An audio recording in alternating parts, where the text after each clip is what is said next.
Hitler já foi declarado publicamente como torturador, condenado, mas ainda não foi punido. Agora esse novo julgamento, quais são as possibilidades de se avançar nesse processo? Olha, em primeiro lugar, a gente tem que observar o tamanho da aliança da direita e da ultradireita na defesa do coronel Ustra.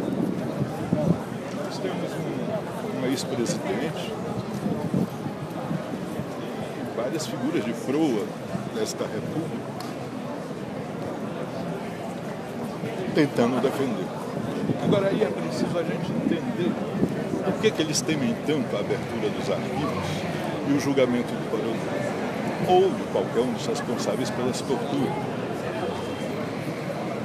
Durante a ditadura, em primeiro lugar, o golpe foi dado pelo grande capital internacional, pelo grande capital brasileiro. A ditadura foi a ditadura dessas classes contra reformas de interesse popular que estavam sendo anunciadas pelo João Goulart. O objetivo dele, o programa dos golpistas, era exatamente fazer um desenvolvimento nacional baseado na dependência do grande capital internacional, especialmente dos Estados Unidos, e baseado na concentração de renda, tanto nos traços mais importantes da ditadura na sua política concentradora de rendas, foi o arroxo salarial. Se nós pegarmos os dados de IES e de outras fontes sobre a perda de poder do trabalhador, foi imensa. Por exemplo, se se mantivesse a dinâmica que vinha no governo João Goulart, mesmo sem as reformas que ele propôs, hoje o salário mínimo seria de R$ 2.500 mais ou menos. O arroxo foi exatamente para isso.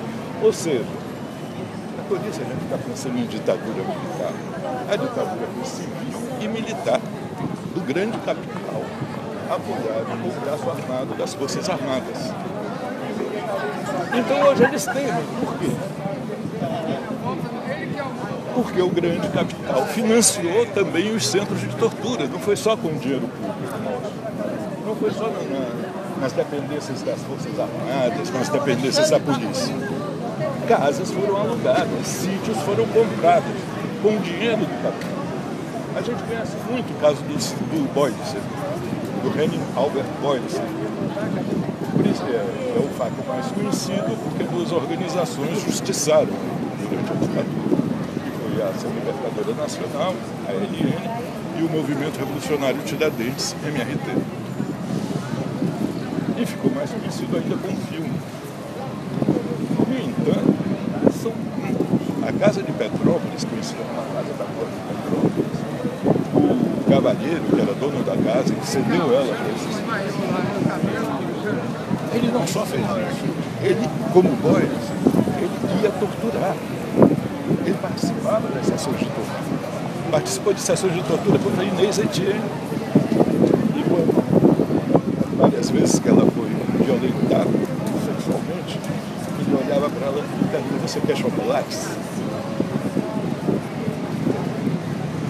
E assim, as casas aqui em São Paulo, o sítio 31 de março, ou seja, o grande capital participou, às vezes até pessoalmente dentro da sala de tortura, da violência, ou as várias oposições que se faziam. Mas aí, o período da ditadura, e aí os arquivos podem nos dar farto, um período de grande corrupção, tanto de civis quanto de militares. Como é que surgiram as novas fortunas e as novas oligarquias nordestinas daquele período? Assentando o trilho de trem? Pegando na enxada? Não engano que eu gosto. Aliás, se devia fazer uma prospecção, por exemplo, na fortuna amealhada José Sarney, que é testemunha a favor do Lúcio. A mesma coisa na fortuna do Antônio Carlos Magalhães. Só para dar dois exemplos que são mais públicos e mais óbvios. E mesmo dentro das Forças Armadas, os militares participaram de grandes corrupções. A corrupção não é nova no Brasil, nem por isso ela se justifica. Nem por isso ela se justifica. Mas eles foram grandes corruptos. O que tinha de generais e coronéis na direção de empresas multinacionais que aqui atuavam e continuam atuando, não foi pouco. Então, isso aí, quando abrir os arquivos, nós teremos todos esses crimes à vista. E você abrir uma primeira porta para punir um torturador, no caso um coronel do Exército Brasileiro, o Exército Brasileiro devia ter outro tipo de gente, outro tipo de orientação, para que o povo, inclusive, pudesse se orgulhar das suas Forças Armadas. O que seria ótimo. E também dizer golpe militar, além de excluir os civis, passar a mão na cabeça dos civis, fica parecendo que todos os militares, assim, não é verdade. Temos no mínimo 15 mil militares punidos durante a ditadura. Seja diretamente por atos institucionais, atos complementares, seja por processo, seja por causa daqueles que passaram para a luta clandestina, como o Capitão Lamarca, que é o mais conhecido, mas não foi o único. Ou seja, toda vez que a gente diz ditadura militar, a gente está entrando num jogo indecente, como se o que dividisse os brasileiros, a nossa sociedade alto, baixo, grande e forte, fosse civis de um lado, militares do outro. Não. É de um lado a burguesia, o grande capital e seus aliados, e do outro a classe trabalhadora. É isso que divide a sociedade brasileira de agora. E quando deu a crise de 64 do golpe, tanto que você tem militares e civis dos dois lados. E é preciso cobrar não só dos militares, mas dos civis todos os crimes cometidos. Isso é um direito da classe trabalhadora brasileira e do nosso povo. Isso não é vingança. Nós defendemos um julgamento público, aberto, com pleno direito de defesa, com todos os ritos democráticos cumpridos. Nós não somos revanchistas. O revanchismo implicaria em que nós os sequestrássemos, porque nós não éramos sequestrados. Levados para cárceres clandestinos, onde ficávamos sem qualquer acesso da família, amigos, advogados. Éramos interrogados sob torturas, 3 crimes. Aí, em alguns casos, o 4º crime, foram assassinados.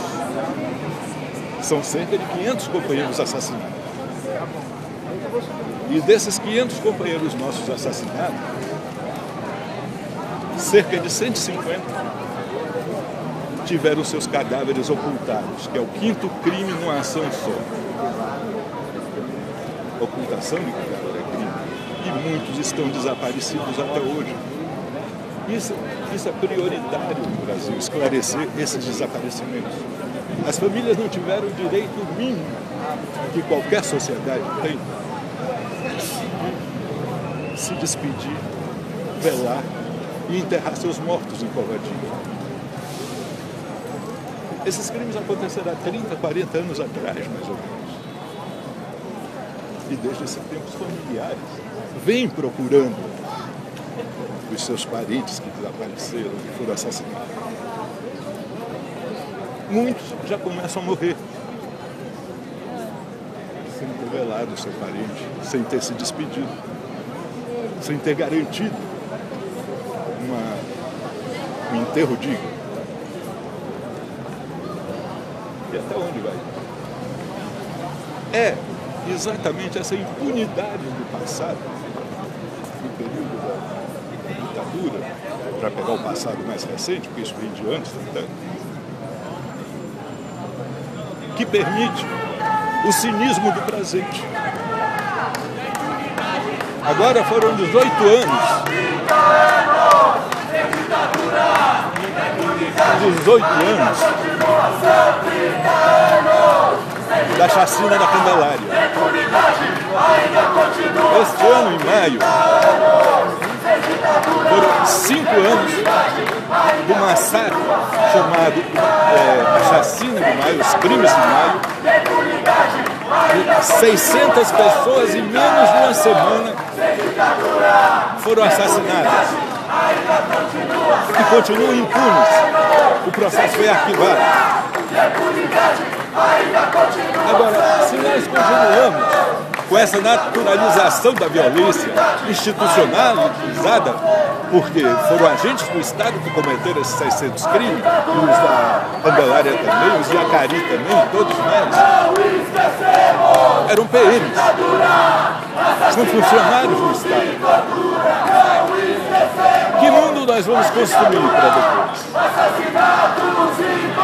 Se nós mantivermos essa naturalização da violência, se nós mantivermos esse cinismo geral, que país nós vamos construir? A pergunta é essa. A pergunta é essa. Se deixamos o Coronel Ustra e os demais parceiros dele, civis e militares, impunes,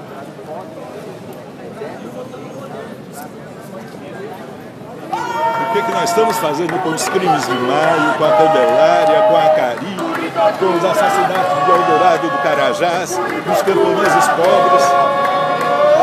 E nesses assassinatos, é óbvio, são os pobres os mais atingidos. E em todos esses massacres, os jovens negros têm sido as principais vítimas. Isso tudo anda junto.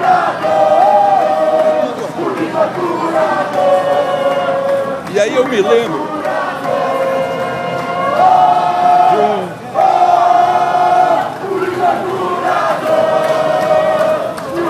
de um dispositivo colonial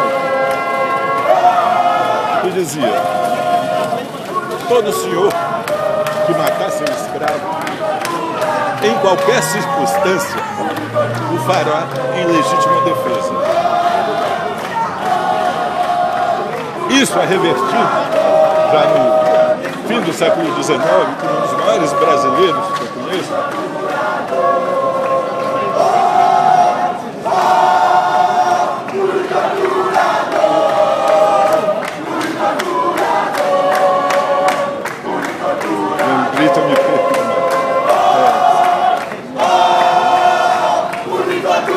o Luiz Gama, que era um rabo que defendia os escravos, ele mesmo filho de escravo, vendido pelo pai branco quando era criança em troca de uma dívida de jogo. Ele inverte essa fala no poder colonial dizendo: todo negro que matar o seu senhor, em qualquer circunstância, o fará em legítima defesa. Luiz Gama tem plena razão. Toda ação desencadeada por qualquer cidadão contra um tirano, ela é legítima.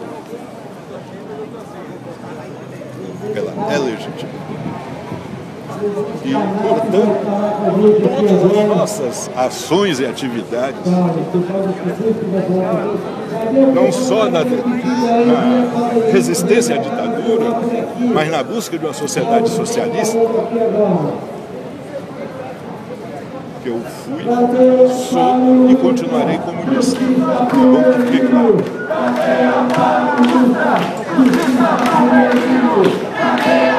Foram gestos absolutamente legítimos. pode se discutir a eficiência de tal tática em tal momento, tal outra tática em outro momento. Independentemente disso, todos os gestos de oposição, de insurreição contra eles, são e continuarão legítimos. Nenhum cidadão pode dobrar a cabeça contra a tirania. Isso nós temos que aprender todos brasileiros, todos os cidadãos do mundo. Isso é fundamental a gente ter claro.